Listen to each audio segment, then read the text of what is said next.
things raw. Na first day ko sa office, unreliable na raw. Okay, so, ayaw mo naman gamitin rin masyado yung taon doon na nga, baka malaspag pa. Pag meron tayong mga state visitor, basically, yun ang primary vehicle na pwede mapagamit. Technically, dapat meron pang isa. Pero, iba na gagawin ko rin.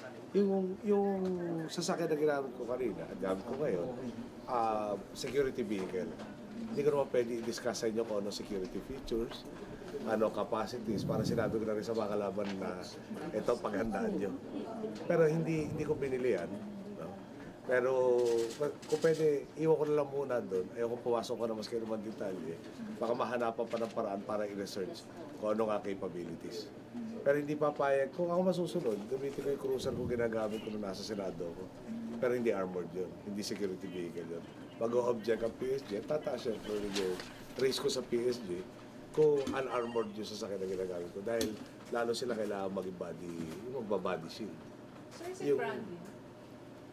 Well, basta dumating sa akin, hindi. Wala namang armoring ang Toyota. So, dumating, pina-armor mo. And I don't think I've ever driven.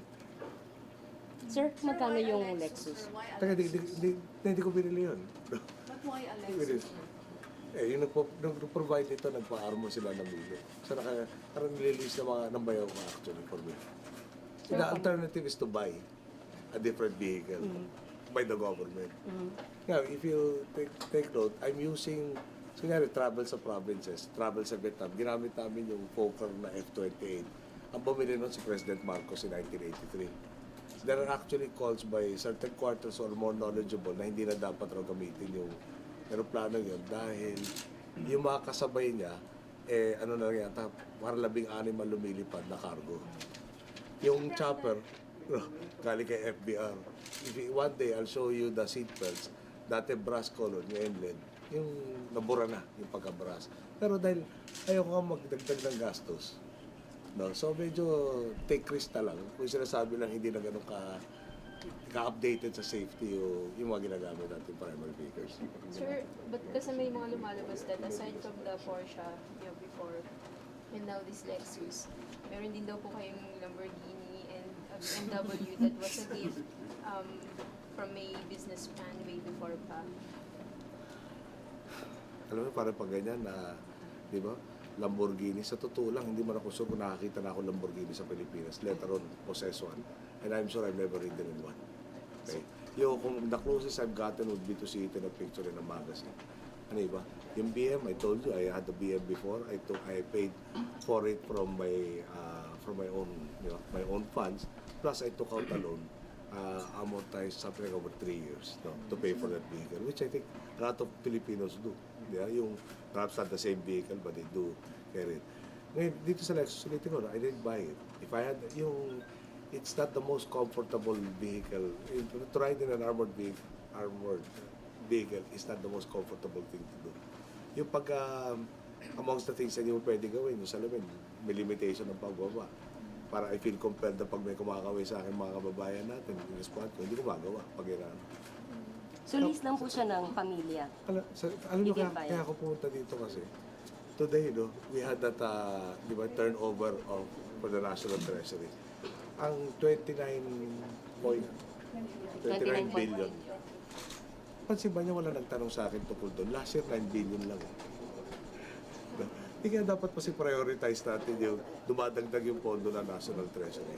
Baka gusto yung isama to story ito na hindi ko pinabawasan yung pondo ng gobyerno. And to meet the needs imposed upon me by the office. How many of you will recommend that I not ride in an armored vehicle? Especially at that time na nagkaroon tayo ng bombing incident. Pero IED explosions, all across the country pag yung sa insurgency pinag-uusapan. I don't think any of you will advocate I don't leave the office anymore. Yeah. So, dito, choice is buy something na several, parang anywhere from 15 to 20 million siguro pag armored vehicle na factory and all of that. No? Or, yung have the stopgap measure muna of this to meet the needs of the security aspect as well as my needs, not to spend more of people's money unnecessarily. So sir, aside from the Porsche and the Land Cruiser, what other cars do you own? may Everest na mula noong 2005 siguro. Ano pa ba sa akin? Yung cruiser ko ginagamit from my Senate days. Nawala na yung BM kasi sold. Isa lang to check. Pero basically, yung cruiser na puti, yung Everest, at saka yung Porsche. And this is the last time I'll talk about cars. Unless you have any of you says it impacts on the national Sir, interest. what can you say na lang po to the groups that are criticizing you dahil nga dito sa mga luxury cars daw na to, sabi nila it's very out of character for a president who previously campaigned for against the purchase of luxury cars. Yung una, kaya naman na-purchase dahil bargain na eh. No? Hindi ko man pupuntahan yung tindahan kung brand yung pinag-uusapan dito dahil masyadong mahal beyond what I think is right and the means. So, parang hindi ako magpapatali ng 10 years na kung kakarloan, for instance. I think, siguro naman, part of the reason why I came down here is kahapon, ang dami nagtanong sa inyo sa akin kay Tetago. Six of you. One after the other.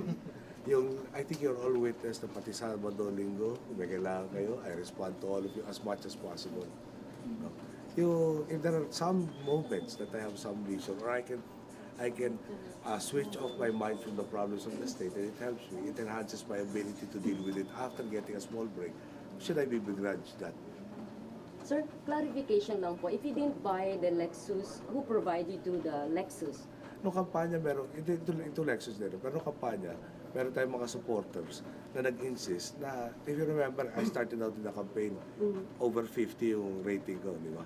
Lahat ng kalaban ko naghati-hati doon sa natira. Yung closest was very, very far. So, there were supporters who were insisting, ang talo mo dito, hindi ka umabot sa finish line. So, they insisted on riding, doon nag-umpisa, to ride in armored vehicles. Sir, bakit sa tingin ninyo yung timing ng pagpapalabas ng mga issue na to? Just in time doon kay General Garcia, tapos eto naman yung... Do you think... Wala sa timing eh. I think from the campaign to now, hinahanapan ako issue. Kung wala, gawan ako ng issue. Sinusubukan ko ano Sir, sa makakatraction. tingin ninyo, there's somebody parang out there, yung grupo kaya, na talagang gustong sumira sa inyo? Klaro naman yun. Marami sila dati. Bumokonti ngayon. At marami tayong binabago sa lipunan. Marami tayong naapakan. Marami tayong mga... Iba, yung sa NFA na lang, meron bang hindi kinakabahan doon sa mga private na transaction ko doon na isang bangkong pinagalingan? Yung mga DPW sa kakaumpisa natin na ondoy rehabilitation projects, yung 900 plus million, naging 600 na lang. Wala tayong nasagasaan doon sa 300 plus million na nawala sa kanila. Akala na dapat sa kanila. Tayo, negotiated imbis na bidded out yung mga projects. Yung bid, yung 900 plus, naging 600 na lang. So, hindi sila... Sir, sa tingin ninyo, camp ng Arroyo yon? Hindi ko sinasabi gano'n. Basta marami. Meron natanggal sa pwesto. Na walang ginawa kundi banat ang banat. Meron talaga higit lang sa akin siguro. Ganun talaga yun. Basta maliwanag sa akin, tama ginagawa namin. Sir, but would you confirm the information na if the Lexus is worth 6.8 million and... I don't know. I didn't purchase it. No, I'm leasing it. In fact, if I had my choice, I would want to use my older cruiser which is not armored. Kasi better yung ride and some other things na para mas nag-enjoy ako doon sa sakyan. Pero pag yun naman ang ginamit ko, yun naman ang criticism. Why am I taking unnecessary risks? Okay. Sir, last point na lang po. Would you disclose kung sino yung supporter who provided you with the bulletproof car? Para sinabi ko na interviewin yun ng mga tao gusto malaman yung capability ng sasakyan. Tama ba yun? Di ba kakasabi ko kanina naman, pagbigyan naman niyo ako konti, can I disclose anything about it without, di ba, jeopardizing? Di ba? Pag alam mo na kayang i-withstand yung ganito, o di hahanap ka na mas malakas doon na kaya mag-penetrate ito. So why should I make the job of the PSG that much harder by, di ba, diminishing the capabilities that they already possess? Better not to let those who have bad intentions, no. Sir, kailan po ninyo huling unang nagamit yung Lexus? Ay, hindi ko na alam. Sorry, wala akong diary kung kailan ko. 29 billion pasok sa National Treasury, madadagdag pang gastos. 9 billion last year. Yun ang pinikapi ko na ni Frank Trilon amongst other people. And here we are talking about a car na impacted what in the economy. Kasi, una, nung lumabas yung report, sabi 4.5 million worth condo yun. Tapos, you were insisting daw that it was a third-hand model. But according to some car dealers, ang price daw po nun, parang nasa range ng 7.5 to above. At that price, at that condition, yung depreciated. Yes, sir. So, kayo po, ano po, magkano po ba talaga yung bidding? Nagsinungaling na ba ako sa iyo na minsan? No, sir, just to, Hindi.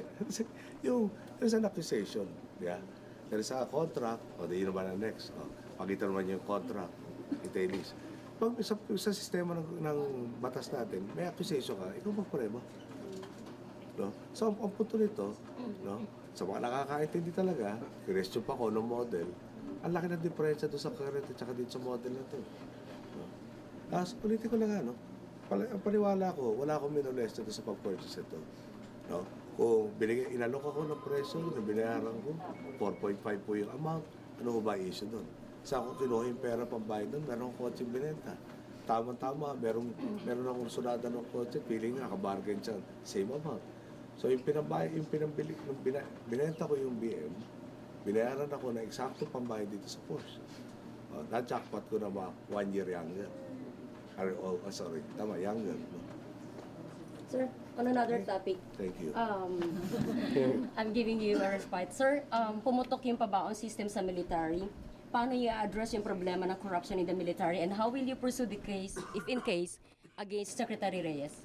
Nag-announce si Secretary de Lima kanina, they're forming a panel precisely on the revelations of Colonel Rabusan. No, tapos titignan what can be further developed. Ulitin ko lang, no? I think you asked me this already this morning. Ang issue namin, di ba, bago nito, yung plea bargain. And nung araw na pumutok to kaso to, napaka-open and shut sa pananaw ng buong Pilipinas. Bigla na nagkaroon ng plea bargain. At napaka-kailan lang. Na halos buti na nalaman natin na nagkakaroon ng ganun. So, pumasok kayong OSG under my instructions. No? Naghanap kami ng para ba ako question yung plea bargain? At instructions na simple-simple. Hindi yung pera pinag-uusapan dito. Pero maganda, makuha natin maibalik lahat yun. Pero mas issue dito, di ba? Yung, para bang, nung araw ko pa sinisigaw yun. Yung ba sinasabi natin, magnakaw ka na supisyente, pwede mo na maging kahati gobyerno. So, soli mo yung parte. No, at ako hindi naniniwala doon eh. Pag meron kang kasalanan, dapat pagbayaran mo. Sir, sa tingin ninyo mababawi yung baon, mga pabaon na yon sa mga general? Pipilitin natin. Pero pag-isipan mo, no, hindi naman sila negosyante. Kaya na-invest sa maayos na lugar, na meron ka mahahabol. Ano ba yung ebidensya malilikom natin para mapatunayan na ilgatin yan? Sir, would you push yung BIR na imbestigahan tong mga to, pati sina Dominguez? I think the BIR has been conducting all of the investigations and filing the cases as warranted. No? And they will get to that point also, as warranted. How will you address yung corruption sa military? Actually, I was interviewing potential the candidates for the chief of staff last Monday yata. Several of them, no? And that was one of the questions. How do you address? And maraming mga suggestions. Most of them value formation. But I think more than anything, there has to be a certainty. Which not corruption only in the military. You do something wrong, you will pay the price for it. sir, as the, support ko ba si Rabusa from your I think- dahil sabi daw niya ngayon, pati daw si GMA, he has documents to show that even Jenny has not You know, parang I've never talked to Rabusa. No? There was a request from Senator Jingo Estrada yesterday. And he talked to me and he talked to Secretary de Lima to put him in the witness protection program. As of yesterday, Secretary de Lima told me that they were already working on the steps to put him under the witness protection program. sir, as the President Commander-in-Chief po, would you impose administrative sanctions to officials po, just in case papatunayan na sangkot sila sa korupsyon? Pag napatunayan mo na, bakit administrative sanctions? Pag yung depende sa triggering amount, yung graphic corrupt practices sa specific law din. Pero pag yung sa amount, pwede pang lumampas doon. So, isa na lang, aware daw po ba kayo na may FBI sa for you? FBI sa? Sa nag-inspect daw ng bus na Kadalasan raw yata merong American presence, may Australian rin yata. as you know, terrorism is a worldwide threat. And it's really a contest between the security services of any country and the terrorists as to, yung terrorists will exploit weaknesses in a particular system and a particular society. So may contest ng pagalingan na masara yung mga weaknesses na yun, ma-strengthen yung Estado, at mapahina yung kabilang panig. So yung terrorism naghahanap ng panibagong exploit. So, ano problema na makikipagtulungan tayo sa ibang mga ahensya ng ibang bansa at ibang bansa for that matter para lalo natin mapalakas yung ating security services. Sir, last point sa military, gaano kataas pa yung level of confidence niyo sa leadership na military after yung expose ni Rabusa kahapon? Well, marami naman tayo narinig noong araw pa eh. At iba yung mga tao nakatalaga ngayon sa ating AFP. Sir, yung proposal on the national ID sa Congress, meron po kasi. Ipupush po kaya natin yun? Diniscuss namin yan na kamakailan lang. Sorry, hindi ko maalala yung exact na date. Ang sinasabi ko lang, pwede kayo yung sedula, i-improve natin.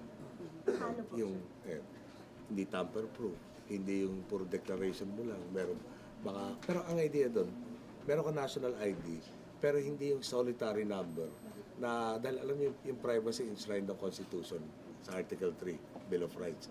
Pero yung wiretapping na batas natin, panahon pa ni Mahoma. Yung invasions ng privacy, di ba? Malaking issue yan. So pag binigyan mo na isang numero na lahat na lang ng impormasyon na relevant doon sa tao, ma-access mo na. No? Hindi naman yata tama yun. So, pag meron kayo sa number para sa ID, okay.